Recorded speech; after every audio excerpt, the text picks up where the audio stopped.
Welcome to the Emotional Horsemanship Podcast.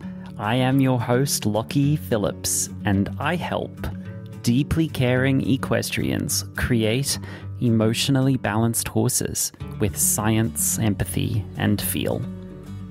This podcast is a safe place for anyone who desires a better future for horses and for the equestrian lifestyle. I hope that you will enjoy these solo and collaborative episodes where we enjoy a deep insight into our horses' worlds and ways in which we can make that better for them. If you love horses and are willing to do right by them, you're going to love this podcast. And I thank you for being here.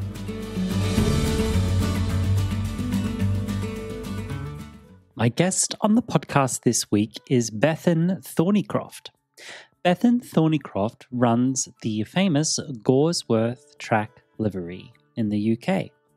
Gawsworth Track Livery is nestled in the Cheshire countryside and is a safe place that offers unlimited, safe, grass-free turnout for even the most grass-sensitive and laminitic horses and ponies.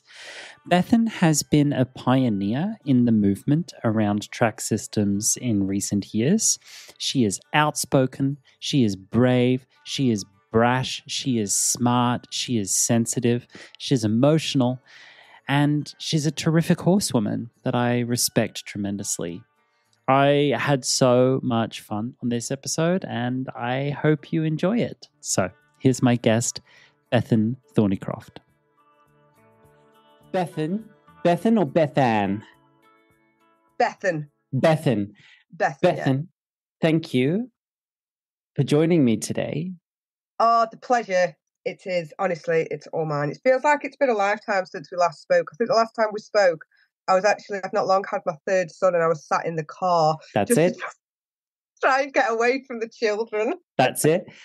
When I was putting together my Barefoot Basics online course, I asked you to have a conversation with me about horsekeeping, and you very, very graciously agreed, and you were sitting in your car when you did so, and that interview remains on that online course. It's up there somewhere, and you were very, very gracious, and I was so excited to interview you then. I'm so excited to interview you now.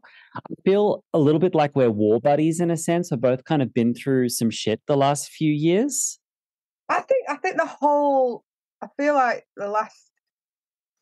probably since my last son was born, the last 3 years has been a real slog, uphill battle. Yeah. And it's like, it used to kind of feel like it was the barefoot natural world and then the others, but then it's kind of like the others, the traditional lot have kind of gone, yeah, no, we accept you, you're a barefoot kind of, but yeah, that's fine.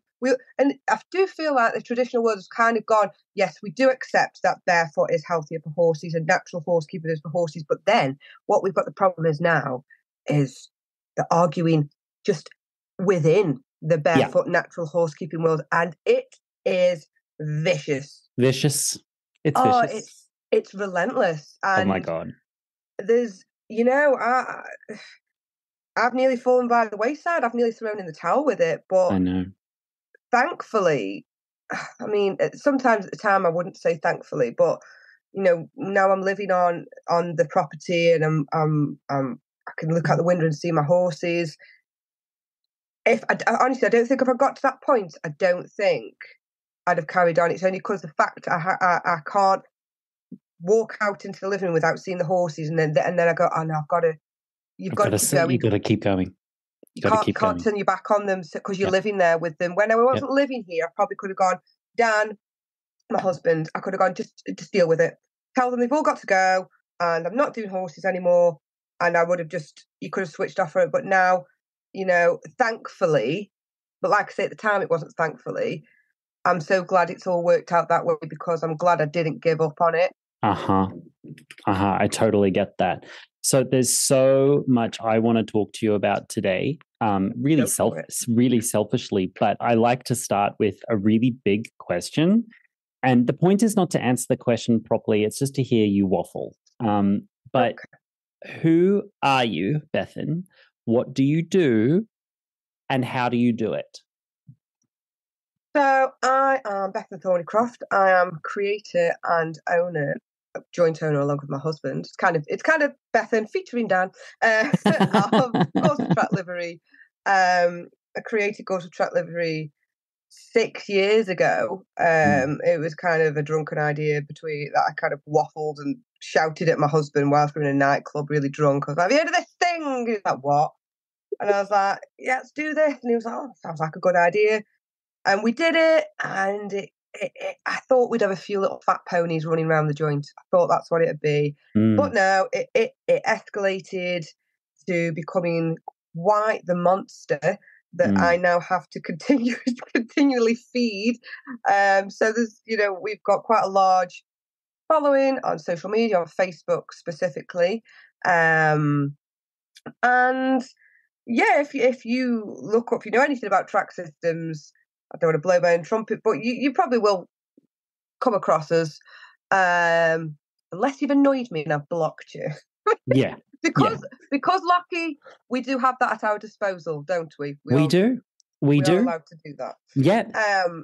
So yeah, Gawsworth Track Livery, we are kind of on our third track. We created the first one on my husband's father's farm, so my father-in-law, but then he turned into a fruitcake and kicked us off. It was so ugly. It was so messy. I remember. Yeah, it was so bad.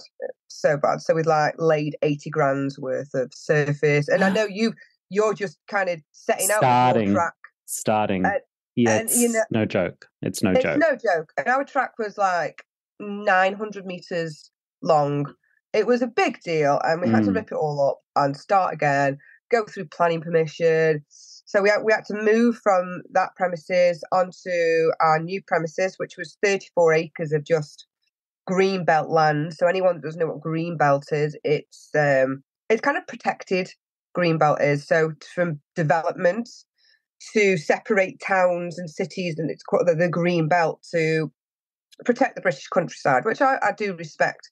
But there are loopholes within there for extra special needs and circumstances, and we got our planning twice for our track on those grounds, on animal welfare grounds, on can't think of the word.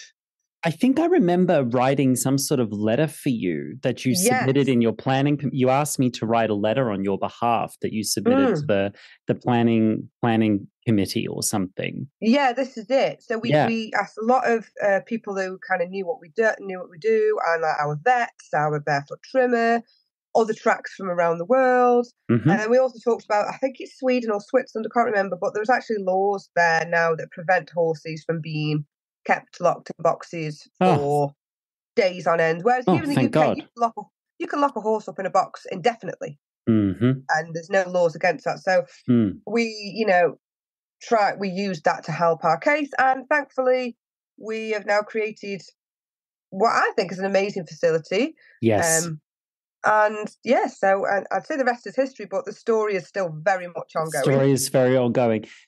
I've followed you guys since you had the cow barn at your father-in-law's farm. I remember the cow barn, and it was the first time I had seen a seriously legitimate track operation where there was a vision and clearly a strong voice and motivation behind it.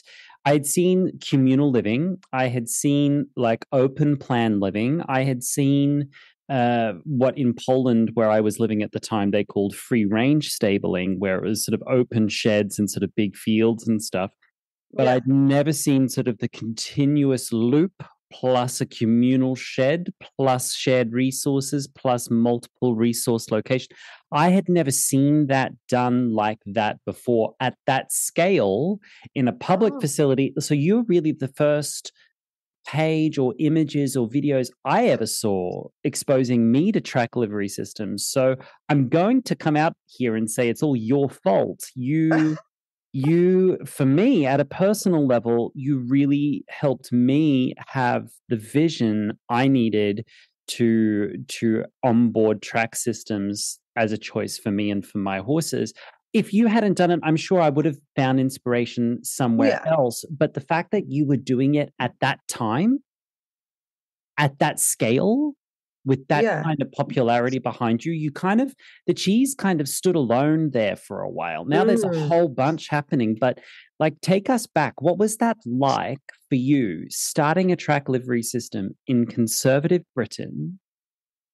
What was that like? I mean, it continues to be a struggle, but what was it like at the beginning?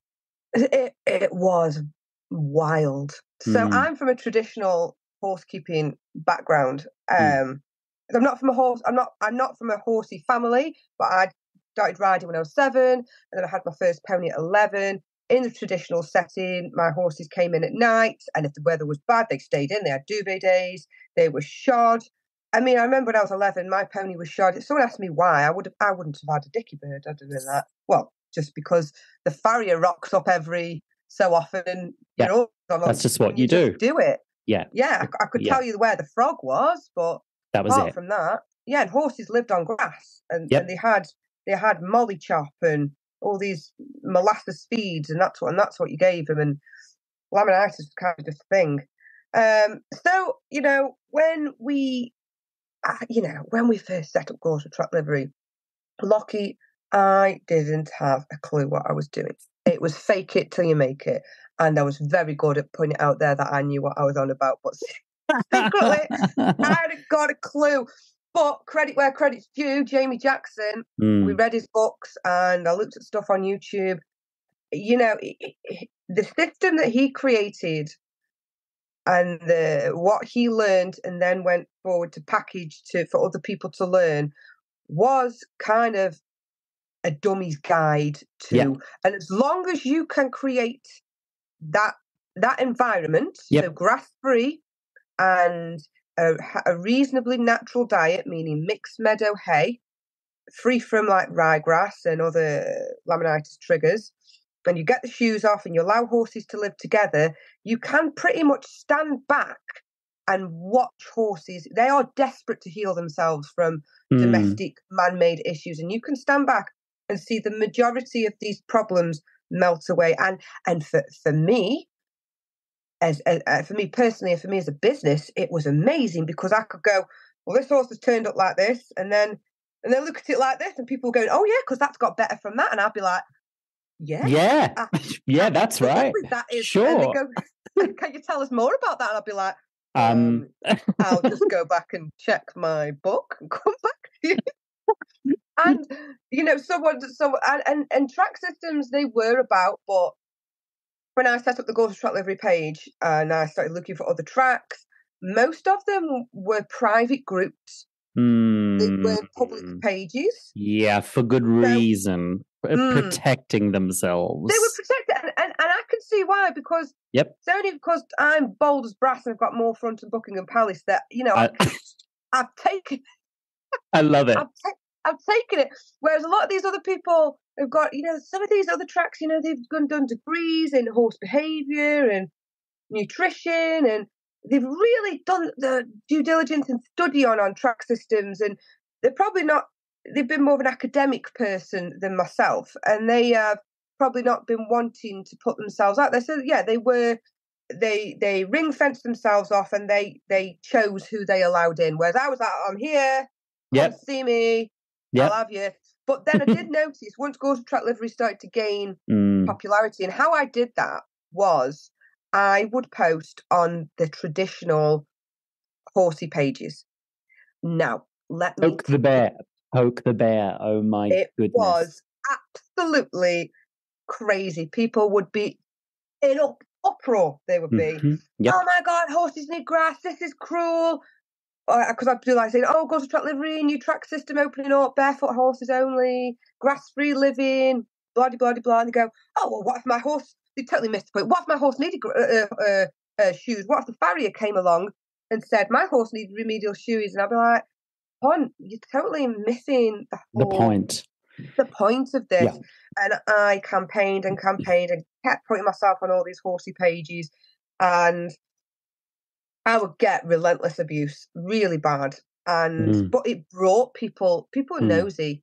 It brought people to my page, which then allowed me to show people. And now any kind of post, a lot of the posts that I put on, like talking about where we've come from and how far we've come, there'll be people that will comment and say, "Oh, I was one of the naysayers. I was the one of the antis, but you have shown me through what you do that this is the right way."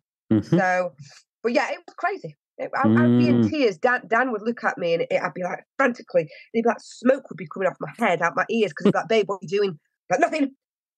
He's like, "Leave it, babe." I'm like, "No, I'm not going to. I'm telling this person why they're wrong." Oh, gosh. Social media can be a tool for profound positivity and transformation, community forming, like the entire transformation of the equestrian industry, which is occurring in real time before our eyes, as in real time. There's a huge shift. It's being driven through social media, but there comes along with that a lot of baggage at the same time. And how do you today deal with social media? I mean, it can be up and down, but how do you cope with that? Because not, as you said, not everybody has the stomach to deal with the relentless pushback from persons who are determined to misunderstand you. Also, there are certain personalities who are looking to create leverage for themselves. So they'll find themselves being serial commentators on various pages, and they'll show up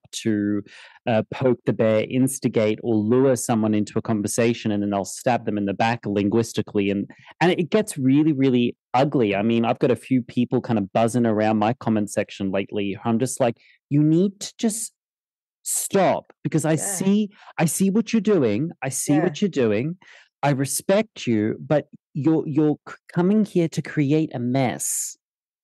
You know, I'm not sure that all of us are trusted to use social media. I'm really not sure all of us are trusted to use it. But what's your journey been like with that?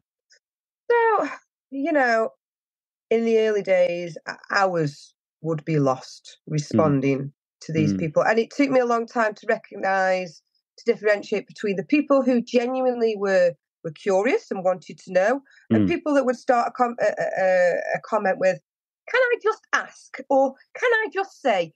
Those, when it starts with that, it's normally not a sincere, "Can I just?" No, you can't. "Can I just?" Please sit down. Shut up. Yes. Yeah. You didn't put your hand up. Yeah. So, but so in the early days, I would try to, reply to these people and explain. And I am not a massively educated person, like academically. So some people, like you say, they would lure me into this trap and then go, "Look, got you. She's a phony. She doesn't know what she's talking about. She's an idiot." And it would really upset me, and I'd be embarrassed, and I'd be like, "I'm never going on Facebook again. I'm not doing anything." But as time went on, I learned more. I learned how to recognize these people that didn't have not only my best interest at heart, but the whole message. They weren't there for. They would dress their comments up as, "Oh, well, it's all about the welfare of the horse," and you're like, "This is not about the welfare of the horse. You don't care. You just want to make me look silly, to make yourself seem more superior and clever than me." So, and then I've managed to recognize them, and then there's, like random people on the internet that I don't know. That doesn't really bother me anymore. What hurts is ex liveries that I mean, it's a whole different thing, but you wanted this to be, you wanted me to speak from my heart and what it's like. So running a track livery, I am a very loud, outspoken personality, and I'm like, "Mom, some people love me for who I am, and then there's people that really don't like me." And when horses come here to us, it's usually, a lot of it is because the way they've been looked after has been incorrect, due to either owner not knowing, or owner knowing but not having the facilities to create the right environment, and then their horse is suffering. They've recognised the suffering and they've brought them to us. So sometimes some owners have difficulties with not relinquishing care, but being able to let me do the job. Step in, yeah. That they say only I can do, that they're paying me that I can do. And it can be a bit of a power, because in the early days, we'd spent so much money on building this track, and more I'll blame Dan for this, and he'll take it. He was like, babe, we just got to get them on. And I'd be like, I don't feel right about this person. I don't like them. And he'd be like, babe, we've got to get them on. We've got to pay for all this. And I'd be like, oh, they're just not giving me the right signs, signals, red flags. But now he trusts me, because lo and behold, these people would always be a problem. It would always be a problem. And I've never mistreated a horse. I've never neglected a horse. I live for these animals. Yes. And so, I've asked people to leave. Some people have left because they just don't like me as a person. And then what the hardest thing is, Lockie, is when those people then go write stuff about me on the internet. That cuts me so deep. That really hurts me. And we've had over 100 horses through our track, and there's only a very small handful, and they're always there. If someone writes something, they're always straight in there going, oh yes, well I had the same experience, and Bethan's this and Bethan's that, and blah blah blah. And yeah, that is what really gets to me. And I've tried to, so there's awful pages on Facebook where people can rant about livery yard owners and livery yards, and I've tried to go on there and explain myself, and I come with receipts. I've got screenshots of messages of owners being happy. It doesn't work. Nothing you will say will piece of fact. These people will never go, oh, do you know what, you're right.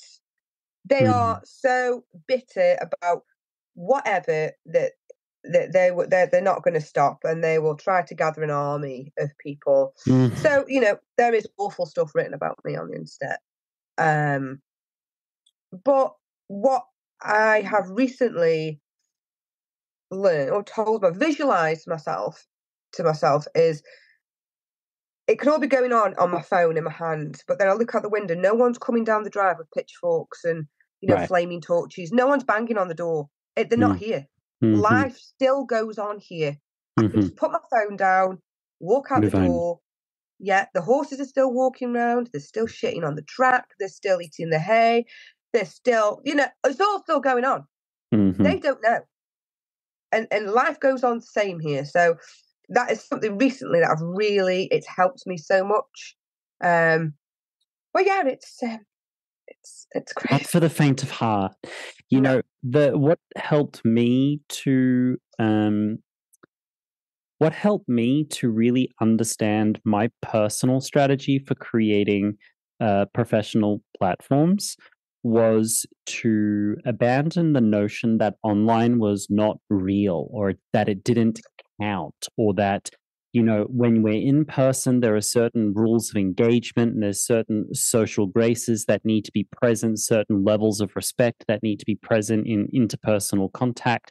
But when we got online, it was like the catch drain for the human psyche. Suddenly all bets were off, because we're all dealing with this new toy, and it doesn't count because it's online, and online's not real life. Well, if we look at the science, and I'm certainly not a scientist, I'm a nerd, there's a difference. But the science says that our brain can't tell the difference between a felt and imagined experience and a real life lived experience. So if someone comes after you online, or if someone came after you in person, the physiological response in the brain and in the nervous system is identical. So I've started to wonder to myself, when I'm having feedback with people online, I thought, if this person was a stranger on the street, how would I deal with it? If I was walking through a supermarket and someone was following me in the supermarket and nagging me in the supermarket, oh, this, that, the other, oh, you got shit stains on your jeans, oh, you smell like this, oh, I don't like how you're walking. Oh, I'd turn around and say, could you please stop following me? Right? Please stop following me. See, people come onto social media, onto pages, they follow these pages and then feel like they are entitled to tell you how to walk your walk. And it's like, no, you've come here to follow me. If you don't like what I'm doing, just please unfollow. Please stop following me, leave me Absolutely. alone, And then they often get upset when that happens because I say that you're rude. It's like, well, who was rude first? So I've learned to kind of just step back a little bit. I've had to, for my own mental health, just You do. step further and further back and then create strictly controlled private Facebook groups controlled with AI technology now. Facebook has AI admin assist, Yes. which you can toggle all of these things and it can be extremely strict. Sometimes it can be complete overkill. But I'd rather have a group that's on overkill for the tone, and then I can go back and let things back in that should be in. And but creating those groups, still, I've got 4,500 people in one of these small groups. They still come. They still come. But on these small groups, I can still create spaces for everybody to have more robust conversations where harder subjects are shared with each other. Whereas on a public page, it's becoming more and more like a brochure, more and more like a brochure. That's kind of where Facebook's going. But yeah, let's kind of look at the horses a little bit more. I know that you said you were a traditional horse person and you kept them traditionally. What was the penny drop moment for Bethan when you went, oh, hang on a minute. What am I doing? We need to do something else. Just take us through the anatomy of that. No, it's not anything that profound, to be honest. It's not anything that so when me and my husband got together, his grandfather had died, so his Dan's dad had inherited the family farm. So Dan had moved his halflinger to the family farm, and then me and Dan got together. I love that he had a halflinger, by the way. The idea of Dan bouncing around on a halfie is just hysterical to me. She is the epitome of a Barbie pony. She's like the most beautiful halflinger you've ever seen. She's like a L'Oreal advert, honestly. Some of the pictures, I'll have to send them to you one day. The pictures of him out riding are like jumping hedges and wild. So my horse was already barefoot purely because I'd had this is before me and Dan got together. I'd had some surgery and I couldn't ride, so I took my horse's shoes off, and then I came back to riding her, and I just never got back to putting shoes on. I wasn't like this barefoot guru enthusiast. I was like, oh well, it's all right. It's not. Just keep going. Yeah, it would just keep going. And where the yard was, it was kind of like in a hilly kind of like a hillside village. And I tell you what I did notice. So even though it was a hillside village, it had lots of tarmac roads and very up and down, very steep hills. And when she was shod, her back legs would skid underneath it, and she would shake. She'd be frightened. She would shake, and she'd protest going downhill. She'd try to walk sideways. Do you know where you could tell they're uncomfortable and they're scared going down? And then when I started riding her again, just pootling around the village, and I was going up and down these hills, and I was like, this horse has got 4-wheel drive now. This is amazing. I'm like, this is great. And so that was that. And then me and Dan got together, and then I took my horse to his farm, which was his dad's farm, and just turned her out with these other ponies that were there. And his dad was always, they were on like, I don't know, 40 acres. There's about 5 horses on 40 acres, and he was moaning his bag off that, oh my God, they're churning up the grass. This is his dad, not Dan, by the way. Churning up the grass, it's a crop, wittering on.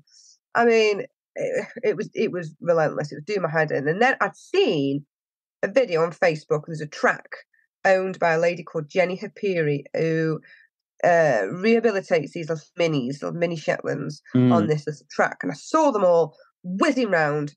And I was like, that looks amazing. What is that?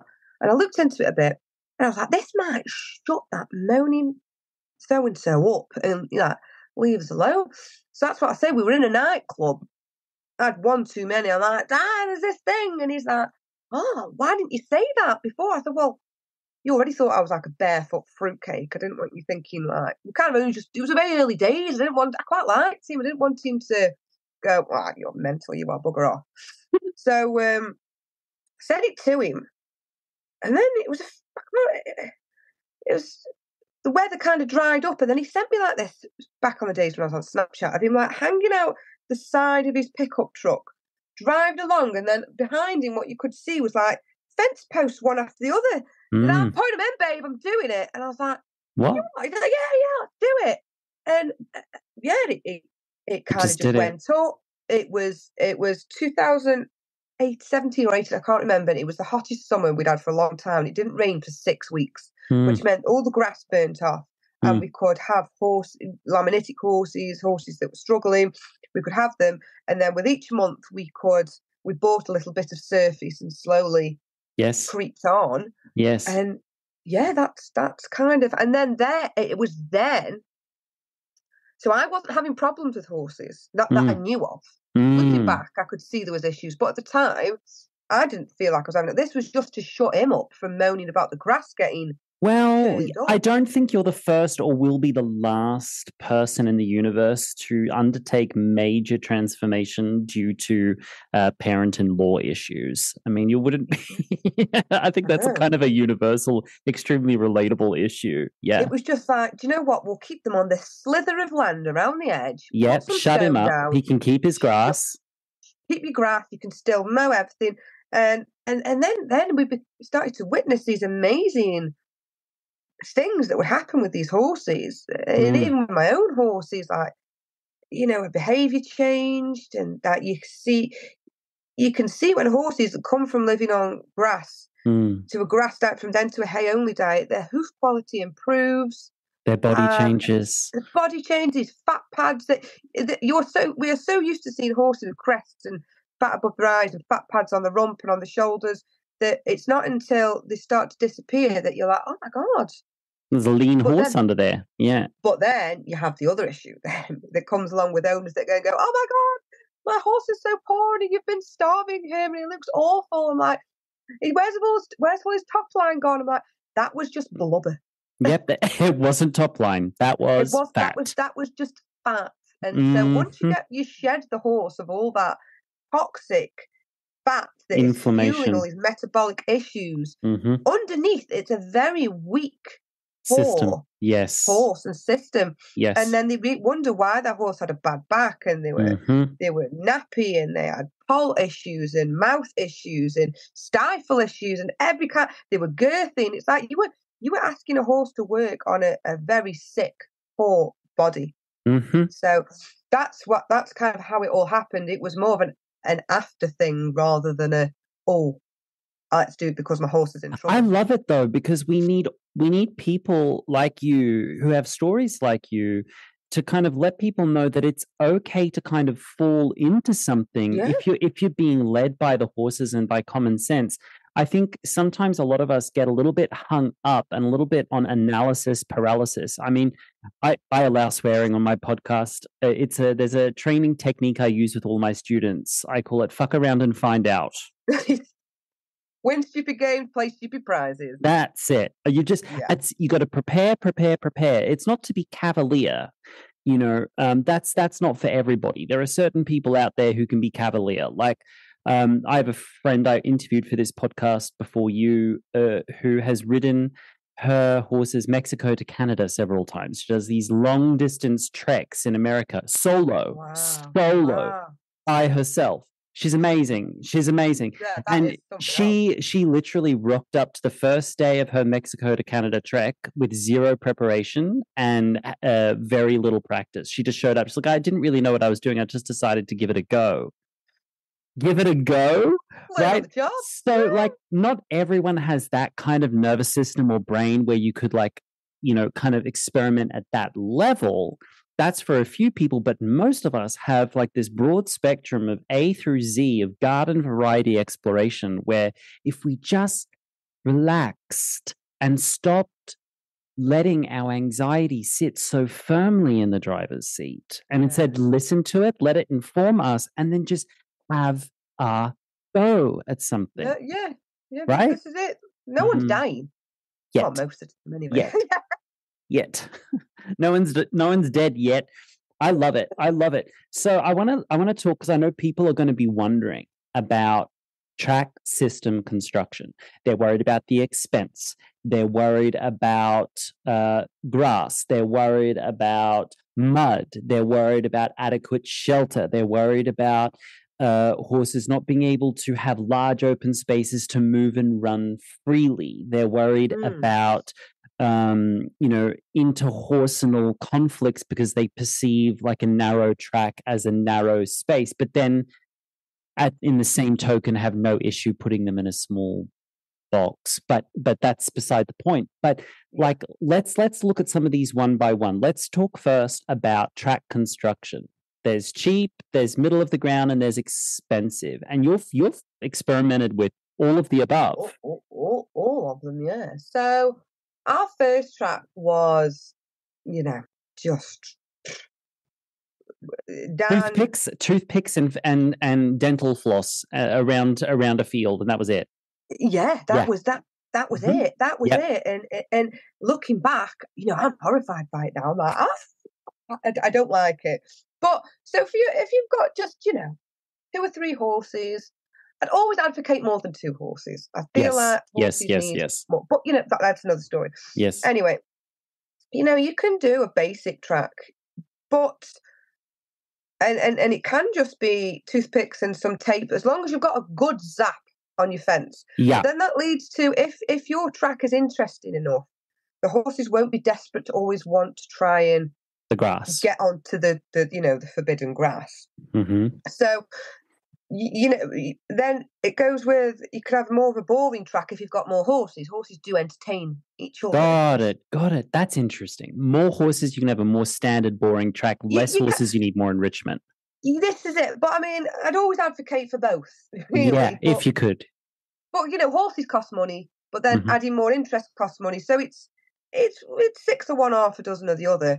So our first track, were just toothpicks, and it was high tensile electric wire, which we did have some injuries, but that's all we could afford. What sort of injuries? Like fencing injuries. So so looking back, when you have a track and you put sand down on main runs of sand, there will be some horses that will roll on that, and they will roll into the fence and get the legs tangled, stand up, run off with it, and it's a massive shit show. Yeah. And it's scary. Yeah. You get there in the morning and it's like, pew, and it's like spaghetti junction. Yeah. And you're like, who's dead? Not normally, most of the time, for us anyway, our fencing injuries were very superficial, basic first aid, no need for a vet. But I do know other tracks have had really bad like degloving injuries, but that's more so I've found with like rope and things that don't snap and just tighten and then will burn through the skin. High tensile wire isn't too bad because it will kind of snap at a certain point. But I just want to add right there, because I use rope. I use rope because for me it looks better, it's more discreet, and I'm able to get a better tension on it.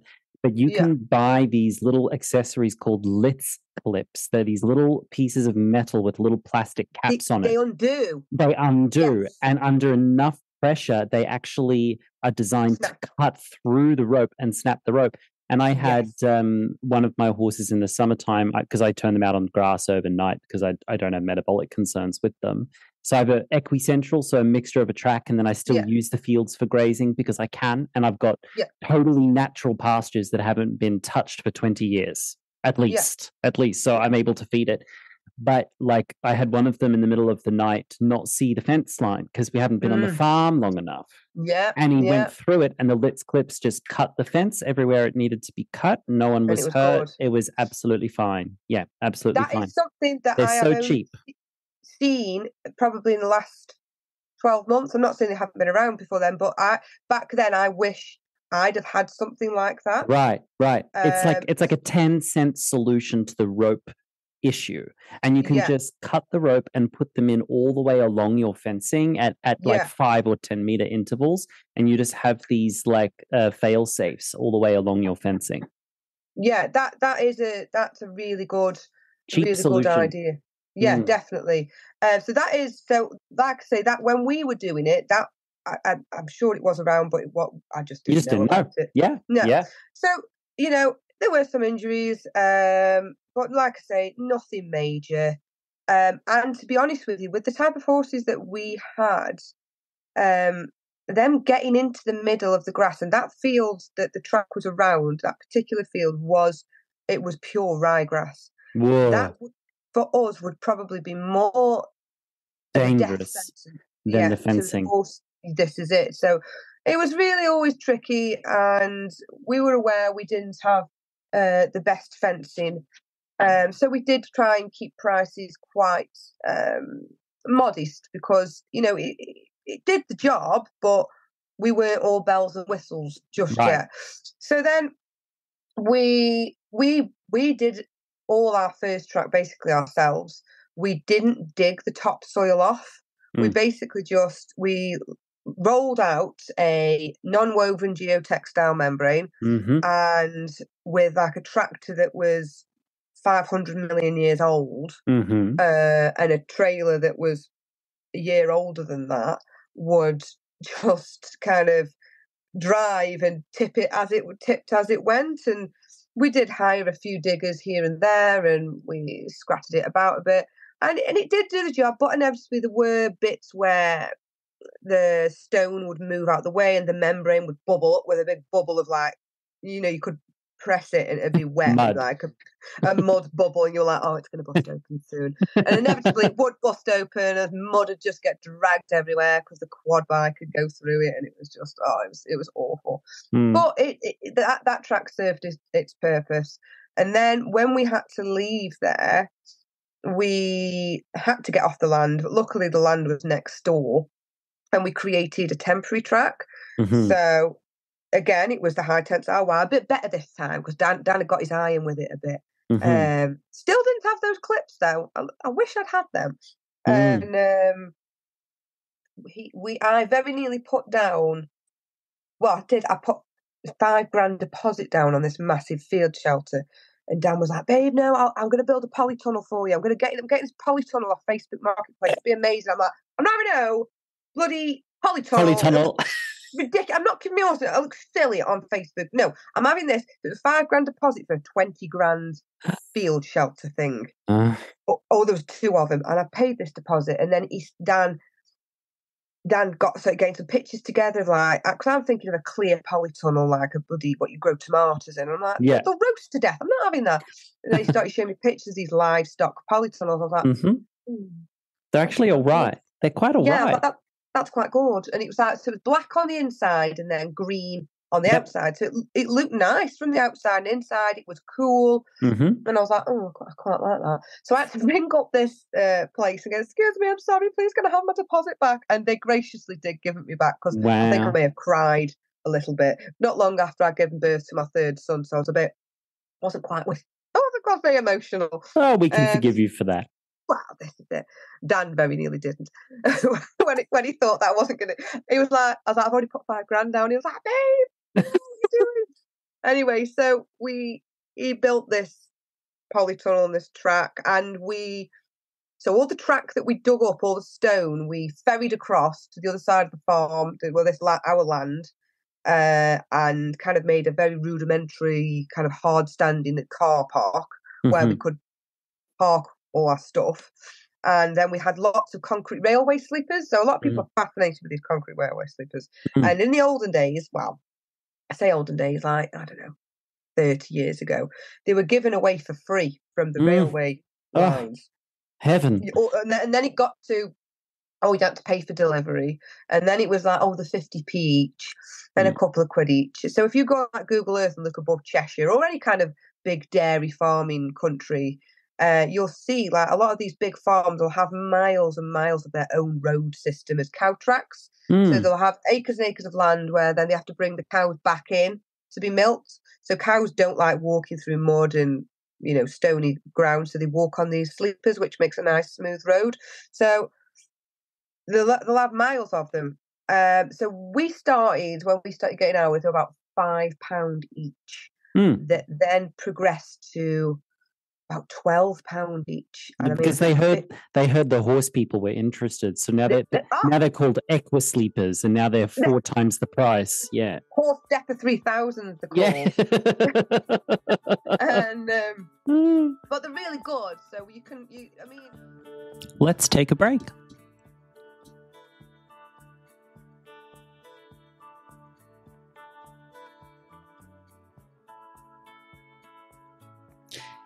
When I was getting started as a horse trainer, it became really, really clear to me how important a horse's hooves were.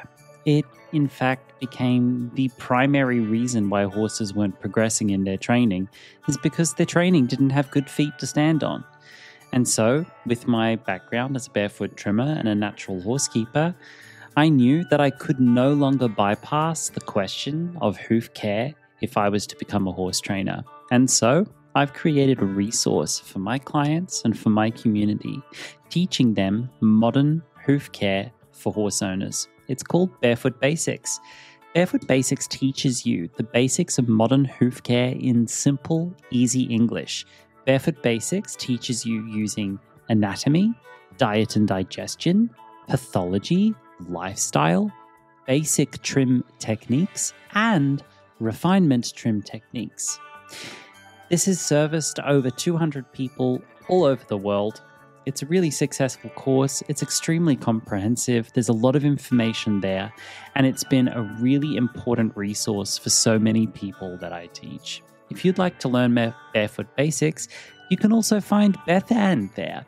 Bethan was so kind years ago when I was putting this course together to join me in the course and to contribute her perspective at the time as I put together the course. If you'd like to learn more about Barefoot Basics, click the link in the show notes or go to emotionalhorsemanship.com and navigate to the online courses page and find Barefoot Basics. Thank you for listening, and with that, let's return to my conversation with Bethan Thornicroft. They heard the horse people were interested, so now they're called equi-sleepers, and now they're 4 times the price. Yeah, Horse Depot 3000 they're called. And but they're really good. You do have to have a telehandler to pick them. You can't pick them yourself. They're solid.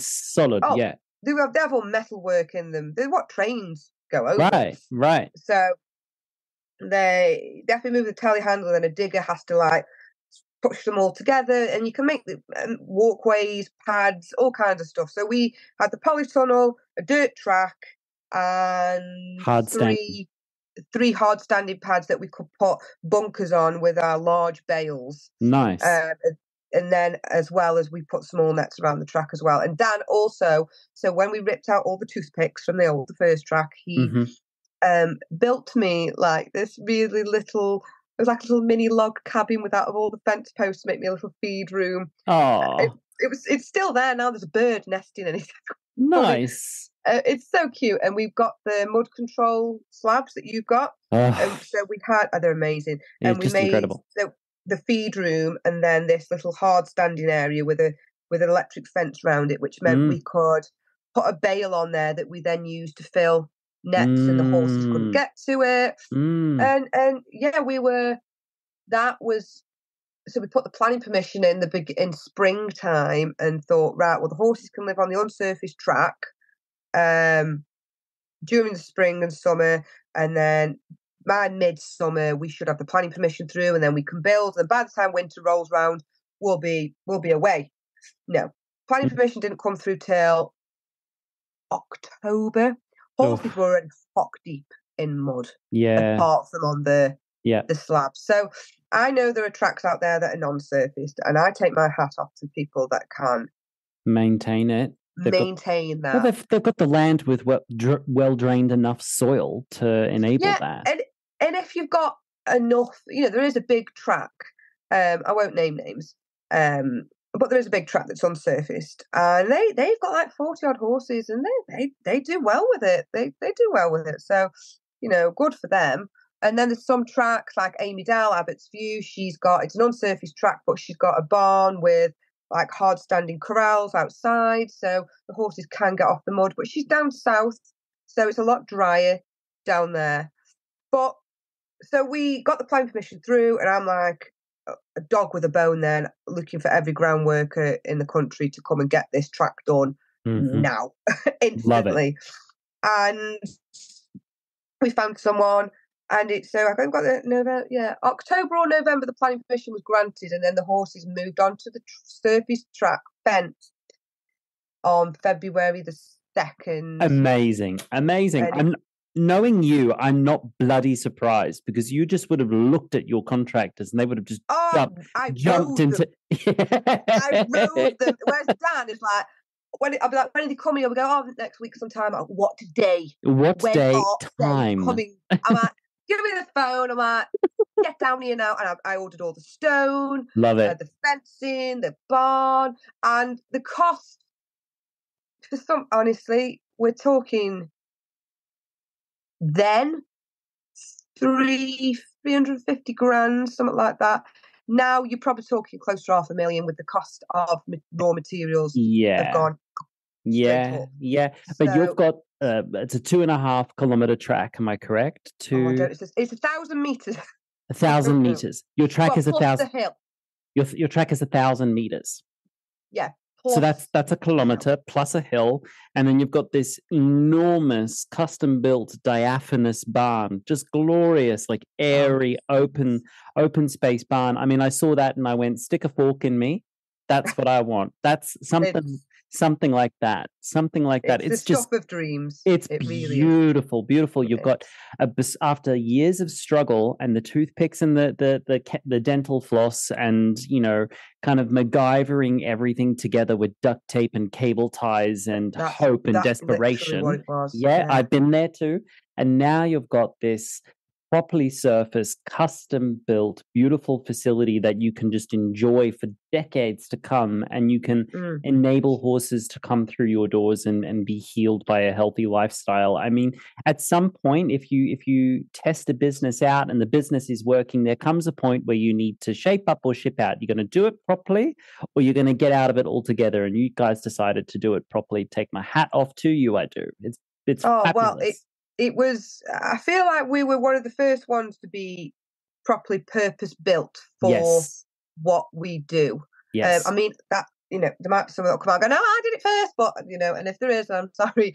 But publicly out there, I feel like, we weren't a repurposed cattle barn, we weren't repurposed tracks, everything was purpose built for the horses, the fencing, I've got the Hampton horse netting, fencing and all the metal posts, all my strainer posts, our telegraph poles, everything is the track is built like a road.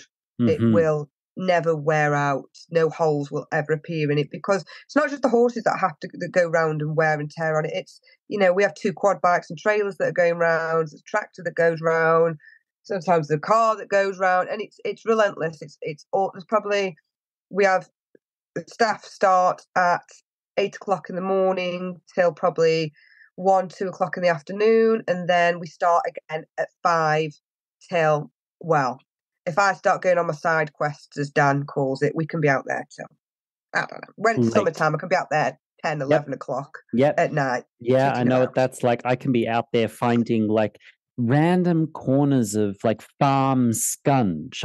It's like a mixture of horsehair, slime, hay, leaves, twigs, and God knows what kind of congeals into corners.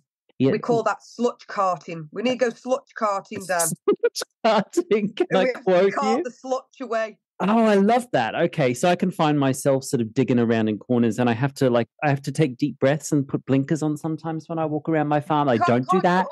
I can't do it all. Can't do that. I've still got horses to train after all. I so agree with you. It's a lot of people wonder if track livery is easier to traditional livery, and I don't think it is. I think that the work level is about the same. But I think the farms look better because you get to preserve all that green. So you get to look out and see lovely waving grass, but it's not making your horses sick, right? But you've still got to keep it clean and everything. So what's the workload like? So it's relentless. Like the poo picking, so there's 25 horses here. So much poop. Each poo between 8 and 10 times is it every 12 hours or 24 hours? I'm not even sure. It's a lot of poo. Mm-hmm. So we used to pick once a day, but it's just, you can't do it now. It's got to be twice a day. And then also the hay. You've got to put hay out twice a day. So we always have at least 3 large round bales out, which are netted with trickle nets. And then there's about 20 nets in the morning, 20 small trickle nets in the morning, and again in the evening. And then what you've got to think about is when you've got, so you had 20 horses in an American barn, you know where they all are. So if you need to do something with those horses in the morning, you go, right, I need to do whatever, and you can go and do it. So feeding them so much easier,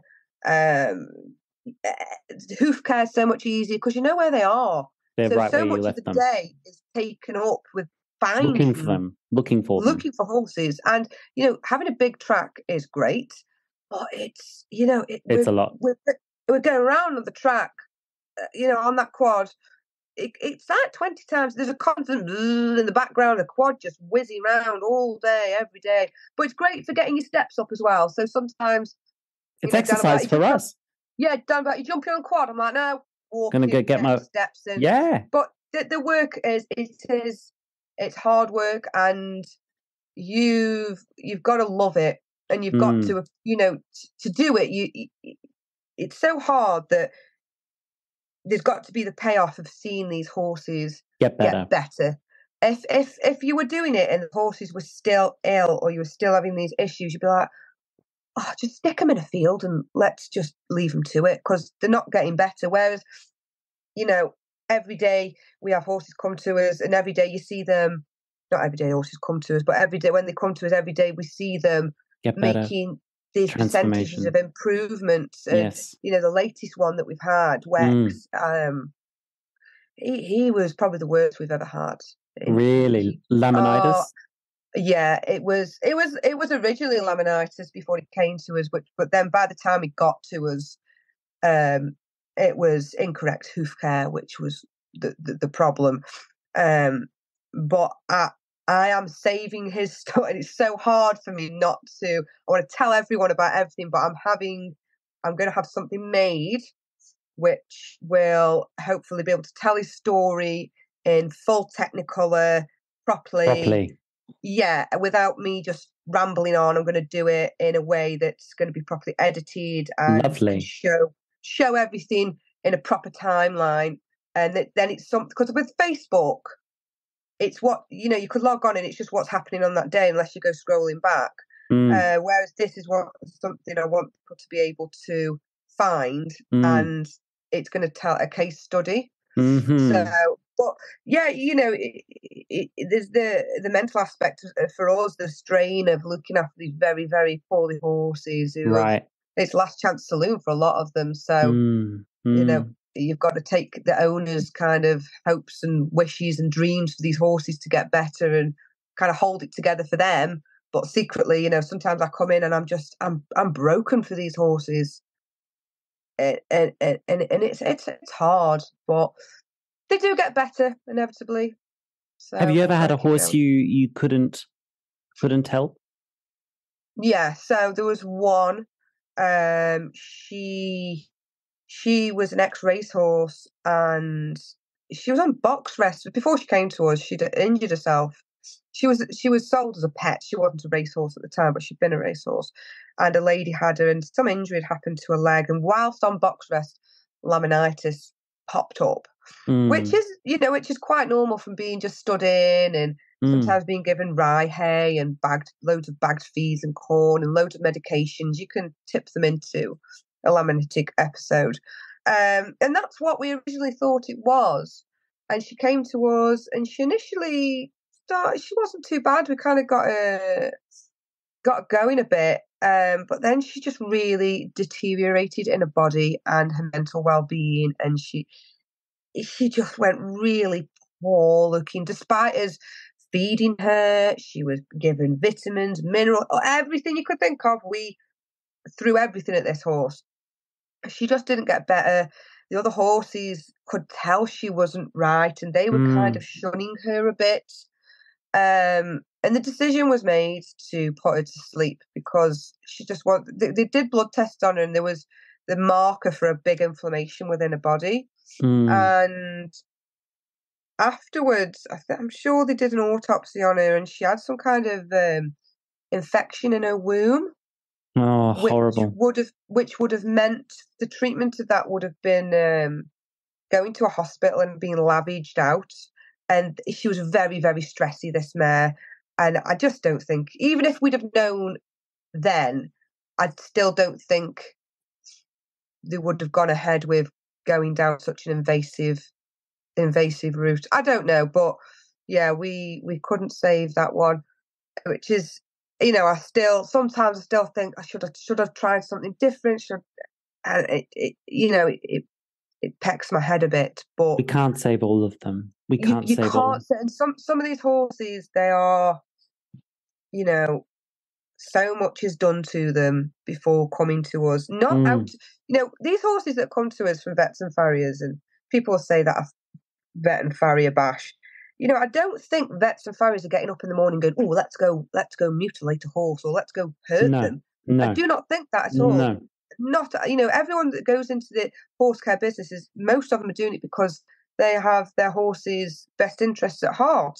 Yes. And sometimes I think, it's been a bit misguided, and it's difficult for me to sit here and say that about these professionals because I've got no letters after my name. I've not been to university and done all these studies. I'm just going off the natural horse model and the way that they live, and that seems to work for what we do. And it seems, and people not following the natural way of keeping horses seem to have more problems. That's an observation. So, you can kind of become a little bit bitter, Lockie, when you've been doing this for it's not a lifetime, but for 6 years. But we've had a lot of horses with real bad issues, and some of the things that these horses turn up with and how they've been treated and what's been done to them, it makes me mad.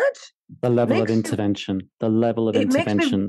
out of really control. Cross. Yes. Yeah.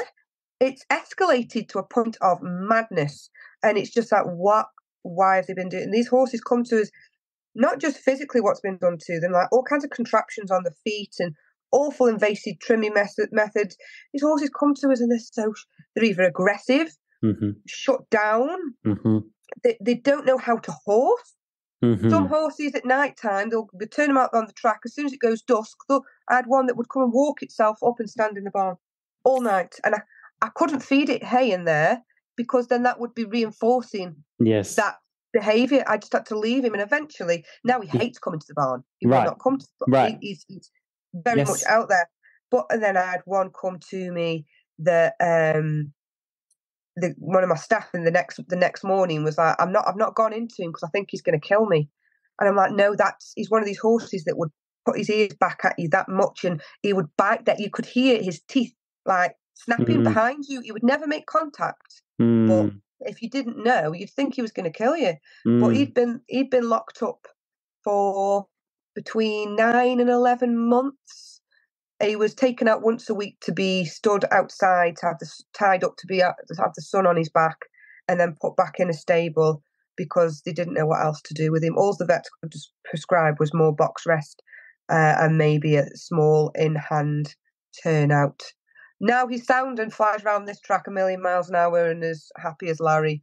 But when he came, he was like a robot. You bring him out the stable and he would stand. You could let go of him, he wouldn't move. He was like just totally frozen. And you could almost like move his head, and he was like a morph doll. You could just like move him and he'd stay there. And it was quite sad. But then now, if I let go of him, he buggers off.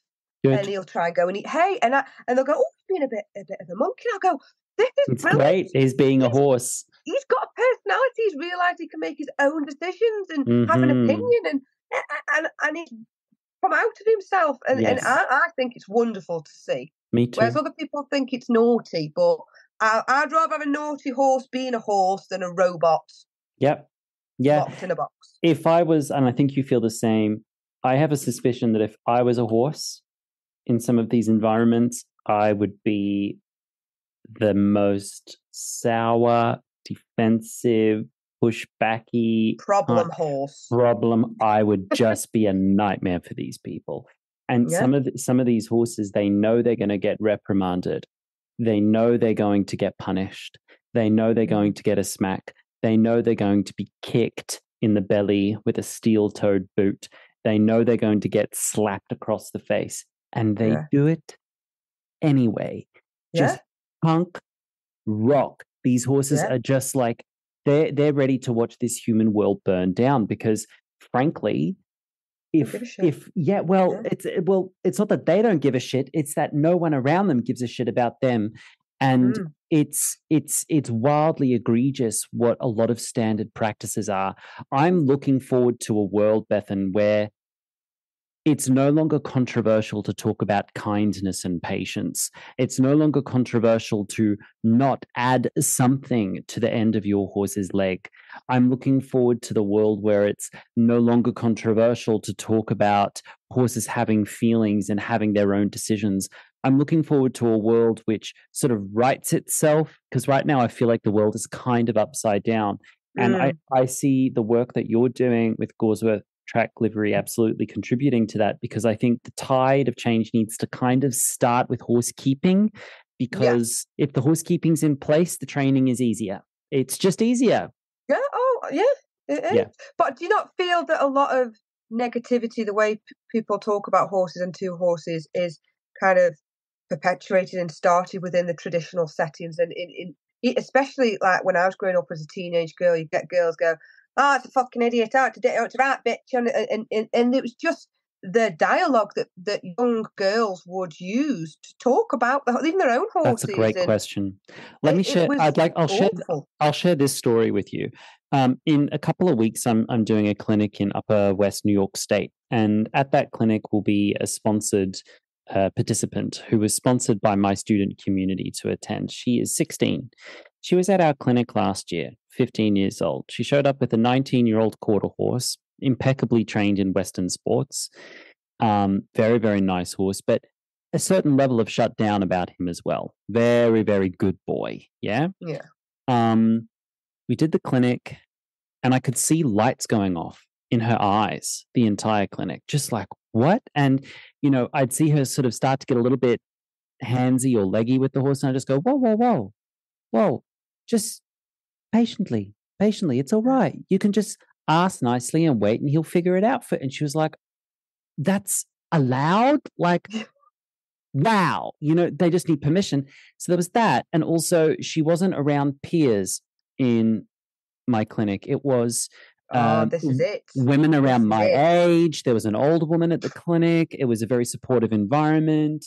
She was just, with totally fresh, clean slate in a safe place where she didn't have to save face or keep up with the other girls. And after the clinic, she was crying in the stable. Oh. And her name's Peyton. Hello, Peyton, and her mum. Her mum's wonderful as well. And I know all of this because her mum emailed me relentlessly afterwards. Thank God she did. I said, Peyton, what's going on? She says, what do I do now? I said, what do you mean? So you go home and you practice what you've learned. And I'm like, do you have an instructor at home who can work with you? And she just sort of looked over to the side. I said, what's up? And she said, she's mean to me and to the horses. And I said, well, you can fire her. Yeah, absolutely. Her. So anyway, I got an email from her mum, and her mum said, usually Peyton doesn't talk about her feelings, says that feelings aren't important and we shouldn't pay attention to them, etc., etc. And I don't know what she did at the clinic, but Peyton feels that she can actually talk about it now and says she wants to be this kind of trainer and she wants to fire this person. She wants to train horses patiently. And she started doing school presentations on emotional horsemanship and all sorts of stuff. Like her principal lets her do lessons with me in his office, and like all sorts of things are going on. I feel like a lot of people, they get to a point where it's like, I've got to be a cool kid like everyone else. And cool kids don't give a shit about horses. It's sort of like a laissez-faire attitude to be a greaser, like, it's cool to kind of be a roughneck and treat your horse like shit. And that makes you cool to kind of, who can insult their horse the harder? That means you're a cool kid. Only nerds are nice to horses. Well, I'm a nerd. Hello. Hi. I'm nice to horses. I don't think it's cool to be careless. I don't think it's cool to be careless. And I think that's where a lot of the problems come from. It's just sort of the worst aspects of human nature sort of played out on horses. And it's like asking horses to pay a tax bill that they didn't owe and should never have had to pay. Yeah. It's you see on TikTok and all of the social media, people putting videos of horses. They'll be laughing at these horses spinning and bucking and lunging over the door. Clearly, horses in distress, and they'll go, "Oh, look at it!" Oh, they're laughing. It's going to change. It's going to change. And now people are calling these people out, and they are screenshotting it and putting it on like more natural horse pages that are big and saying this is wrong. And people go, "Oh, it's just a snapshot in time." It's like, no, it's not. That has been going on for a long time, and you can see, and it's ingrained into them. So I think getting to the younger generation and showing them that it's fine to be kind and to be nice to your horse and speak gently and speak to it as a person and ask. Do you know what? And I'm not going to lie, Lockie. Back in my early days, I was one of them wanted to be cool ones. We all had a pelham on, we had draw reins, we had a flash band. And we had spurs, we had a riding whip, and you rode that horse with its chin down on its chest, and that's how it went. And I look back now, and I've had to try and forgive myself. Yes.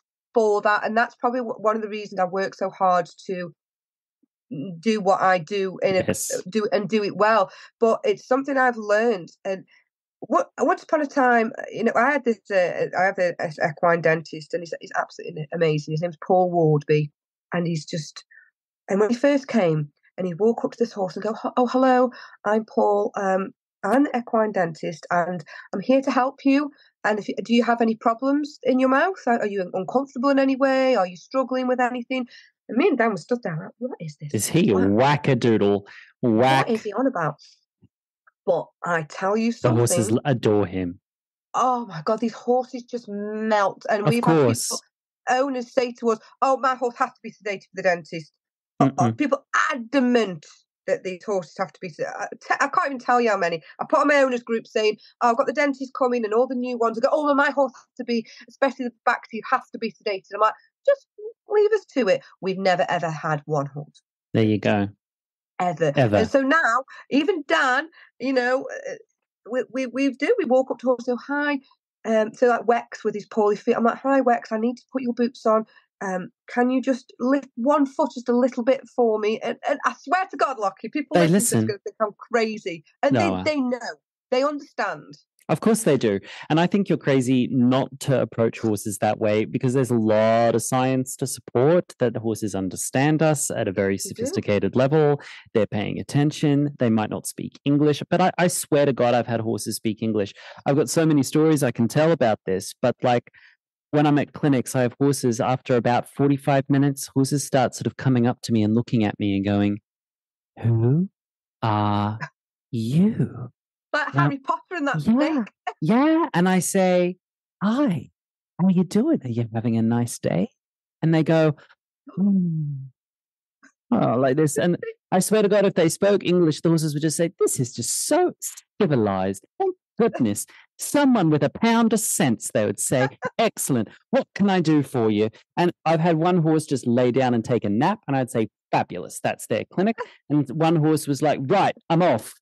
Today's the day we canter." It's like, "Oh, okay." And here we go.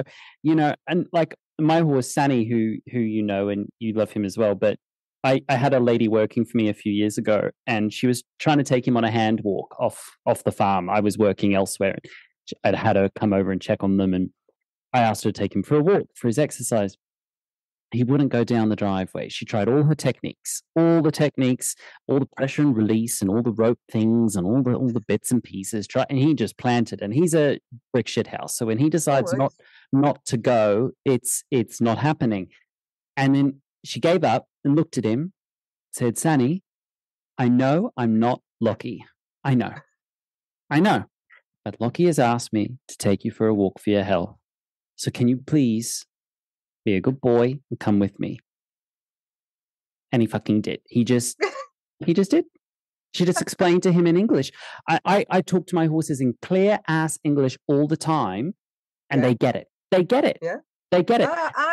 we've got 25 horses here, Lockie. I speak to horses more than I do humans. Yeah. We're those people. I get more sense. I get more sense out of them than I do most humans. So we don't have many humans. Most of my owners have kind of they realise things run better without them. Oh, good. They just leave you alone.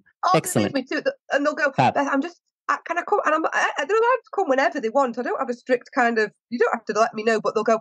Oh, are you doing anything? Do you think this time of day would be okay to come up and see my horse? Or is that kind of nap time for them? Or what do you think they'll be doing? And just show up. I like it that they kind of check in with me, and I'm That's like, well, nice. it's your horse, but come and see him. But if you don't want to come off the track, then you kind of got to respect what he's doing.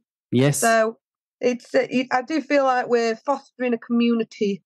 I don't want to use the word holistic, but holistic people doing things. Yeah, because what you're doing will attract a certain type of person, and it should, and it will repel a certain type of person. Oh, and it does. And it should. It should repel a certain type of person until that person gets themselves to a place where your place is going to be appropriate for them. You know, like I see this in horses as well. I have an export horse at home, right? And I swear to God, if he spoke English more than once, he's looked at me and gone, "You fucking hippie." I'd say, you absolute redneck. Like the first time I rode him round my grass ring before I dragged all the grass dead. Yeah, I've seen it. He stopped in the weeds because the weeds were tickling his pasterns and he had no dressage wraps on, bell boots, you see. So he felt weeds tickling his ankles as he was trying to work, damn it, on a slightly flat but a little bit lumpy in a couple of places, moderately lumpy. And he stopped, shook his head and stamped his foot and said, "Fix it." And I'm like, sorry, it's a natural life now. It's gypsy horse or nothing. And you go, you know. And like he thought it was really fun being turned out all night until we had like an Atlantic hurricane. And then he started coming up to the house and saying, "Oh, that living room looks really nice. Do I get to go in yet?" No, but because he's been out in storms, he's learned how to preserve his energy, because what he used to do in training and in handling and in his life, he would flip switches. You know, these like off the track thoroughbreds, for example, they flip a switch and they just, they escalate and they black out, and it's just, there's nothing anymore. No, they just don't use their energy in a natural way. But because he's been turned out and he's been exposed to some elements, he's learned to kind of be aware of his environment and take care of himself outside and to make choices about what time of day. And he's learned to turn his butt into storms. And they don't know how to do it. And my horses have taught him. They've taught him this is what we do in these sorts of conditions, and he's learned how to horse. It's amazing what we can do and how easy the training starts to become. When the lifestyle set up. Do yours ever, sometimes when we have a new one and they're being just ridiculous and they're not used to being out and they're just being silly, we'll have some that will come over and go, no, stop that, you silly tit. Stop that. Don't do that here. Right now. Yes. You are a threat to us and our herd and our safety. You need to stop doing that. If you don't, it's like, well, go do it over there. And chase them to another corner and they can go be an idiot over there. Yes. Like when you've calmed down, they can then come back with the tail between legs, like chewing and going, "Oh, sorry about that. I'm ready to control myself." Yeah. I've got videos of it. Videos of it for hours. Yeah, it's. I've got videos of Sani telling my horse Sereno to stop the party because now it's eating time. You need to stop running around. Yeah, we've got a field and it's green, and what? Like, get over it. Settle down and eat. That's what we do now. Settle down, join us, eat, be quiet. Because it was a problem in the training as well. When I'd ride him and work with him, he would have these little switches that if I got there, he would just sort of, all economy went out the window, all rapport, all sense would kind of evaporate. And suddenly I'm on this 17-hand fire-breathing dragon, and he would just be, pound. And it was just, I thought, oh, okay, I just need to give him time to settle, to allow his nervous system to fully integrate. The different horses being kept with each other are not locked up. And when you do, once you go track, you can't go back to seeing horses locked in dark, dingy boxes. I mean, we've got pens in our barn, but they were purposely made to be very open, and Yeah, I love even the those. gates have mesh. So laminitic horses, they do lie down a lot in the early days. So I wanted to make it so when they lay down, they could still see out. A lot of places board gates up, and I didn't want that, because imagine being down in that box and that That's it. you're in a hole. Yeah. So that's why when horses are with horses, people come to us and they always comment that the horses are so chilled, they're so relaxed. They normally expect it to be, oh, do they not use it as a raceway? And I'm like, no. Not. No. It's the hooning around is quite a rare occurrence. Rarity.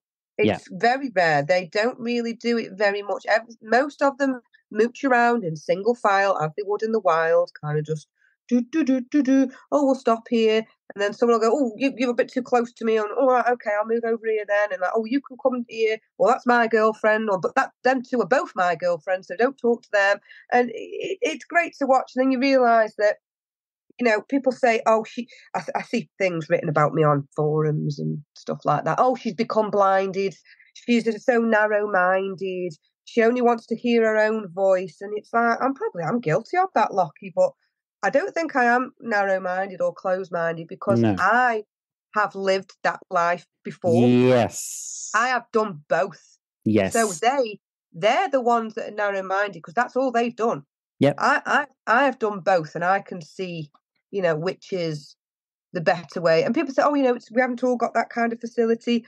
Well, arguably, but thanks to Gawsworth Track Livery and my constant campaigning, tracks are now popping up everywhere. Everywhere. It's the thing. It's flavour of the month. It's not a fad. They're here to stay. Thank goodness. They're fully integrated into what we have. And I thank you for the contributions that you continue to make. And listen, I know shit hits the fan sometimes, and you feel like it's necessary to step back. Do that. Take social media holidays, take breaks, but if you can, try and stick around, because we need you. Yeah. I'm too pig-headed to let them silence me forever. So that's it. Well, I'm going to start rounding out the pod now, because I need to go get my dinner soon and let you return to your farmer Dan. But I have 3 little questions / segments I like to take my guests through to round out these chats. And the first one, I mean, it's what our whole conversation centered around, but let's try and encapsulate it. The first one, I call it "What the Muck." Obviously a euphemism for "what the fuck." Which is there something in the equestrian industry that's a steaming pile of something in the corner that we need to muck out? If you could pick one thing, given the power today, what would you muck out of this industry? Oh, it's going to ruffle feathers, though. Upset. Have you met me? No, have you met? I know. So I mean, if you feel safe to do so, go ahead. We can always edit it out later. But I stick by my word. But me and Dan recently watched documentaries about prisons in the UK.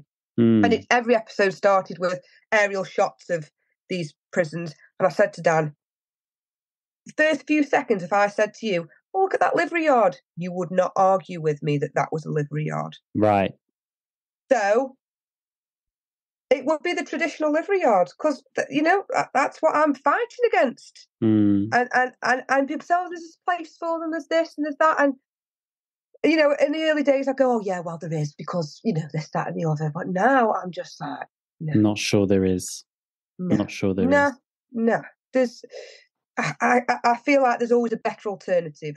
Absolutely. When I was when I was searching, I spent 4 or 5 years searching for a farm. It took us 2 years to find the right region, and we found the right region. During my search, a couple of equestrian properties came onto the market. And I looked at them and thought, wow, look at that row of stables. What the hell am I going to do with that? Yeah.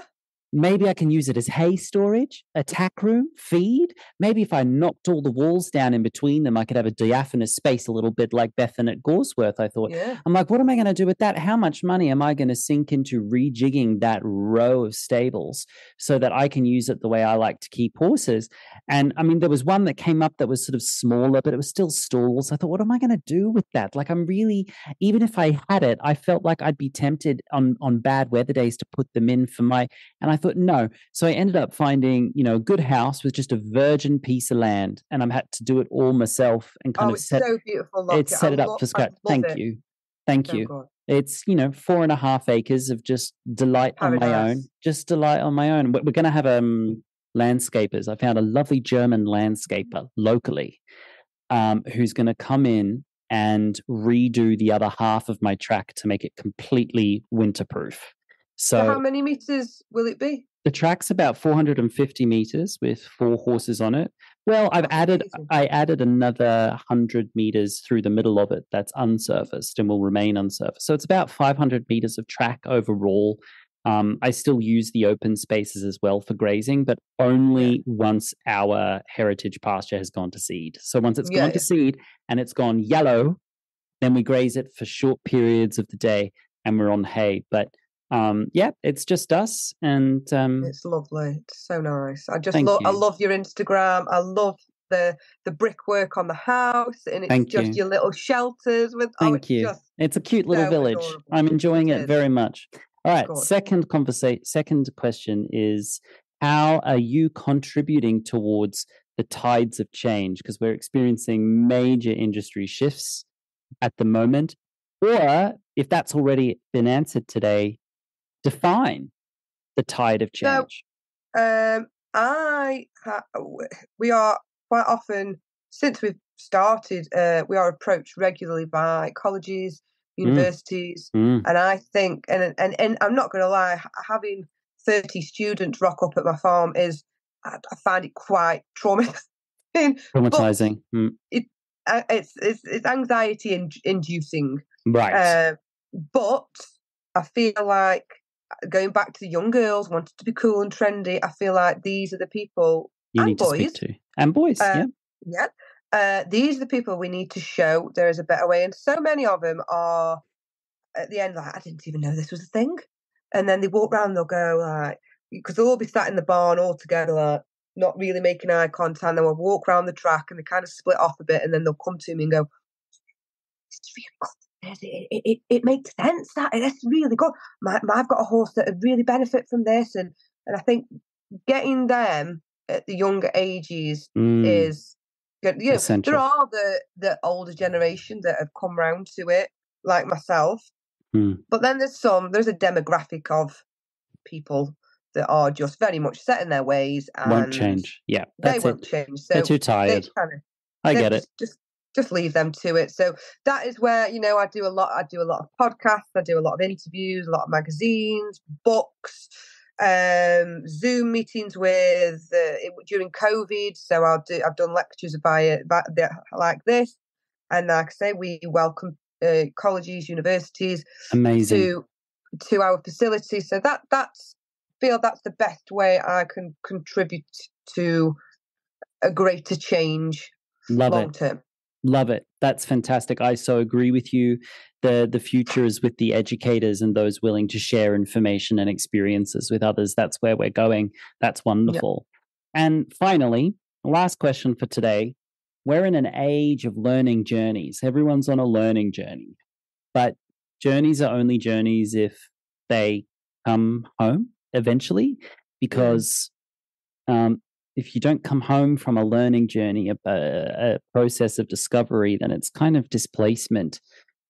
So I'm interested in what's home for you, Bethan. Home in the sense of what's comfortable. What do you go to when shit hits the fan? And what is that one constant thing in your life that's something that remains unchanged? Oh, Dan. My Dan. Oh, I love that. My Dan is just, he is my biggest fan. Oh, he absolutely worships the ground that I walk on. Will any dream, any crazy idea, he will move heaven and earth to facilitate that for me. And even in my darkest, most terrible times, he will look after the children. He will look after them horses. He'll shovel shit all day and night. And he'll still come in and go, babe, come on, let's go out for dinner. Come on, get dressed. Because honestly, like, there's been times I've been in my bed and I've not wanted to get out. And he will, come on, babe. And he is just he's everything to me. And without Farmer Dan, none of this would be here. So sensible creature. He sounds like a sensible creature, Bethan. Oh, he is. Yes. Oh, that's wonderful. he is the sensible, but it's a crazy relationship, but it works, and we've created something good. So I love it. Well, I want to thank you for joining me on the podcast. It's a pleasure. Yeah, this was fun. And I wish you a lovely evening, and I'll talk to you very soon. Yes, Lockie, no problem. Thank you for having me. My pleasure. Bye-bye. Bye. Bye. You've been listening to the Emotional Horsemanship podcast. That was my guest, Bethan Thornicroft, and I am your host, Lockie Phillips. Thank you for joining me. If you'd like to find out more about Bethan, you can visit her social media pages by finding them in the show notes below. And if you'd like to sign up for Barefoot Basics, please go to, again, the link below, or to emotionalhorsemanship.com, to the online courses page, and navigate to the page Barefoot Basics. Don't forget to subscribe to this podcast, like this episode, and leave us a review. And I hope you'll consider joining us next time. Thanks for being here.